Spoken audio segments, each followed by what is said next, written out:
feedback can be helpful. The thing that I worry about is when they take that and say, well, let's revoke Section 230 of the Communications Decency Act, which they think is a way to constrain the power of big tech.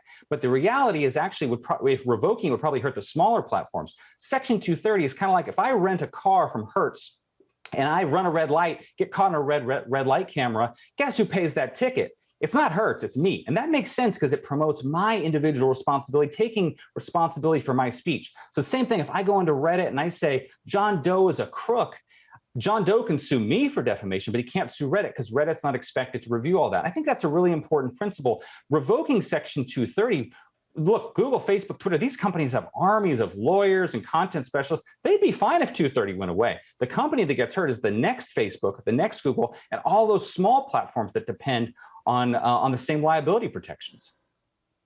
So do you think Section 230 should be changed at all? Mark Zuckerberg is arguing for some changes. It sounded like Sundar Pichai is cautioning against any change at all for the reasons that you just mentioned.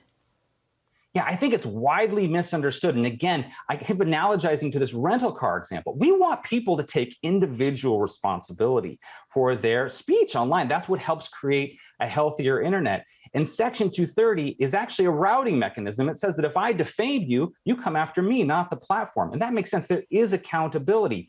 But if we didn't have that principle, we would really threaten a whole host of smaller sites, user-generated content sites, ordinary websites that aren't in a position to review every piece of comment or content before it's posted. So this is a really important principle that also promotes a diversity of thought and dialogue online. I think it's just widely misunderstood. I think it's a great law, and I think policymakers who care about healthy online communities should absolutely support Section 230.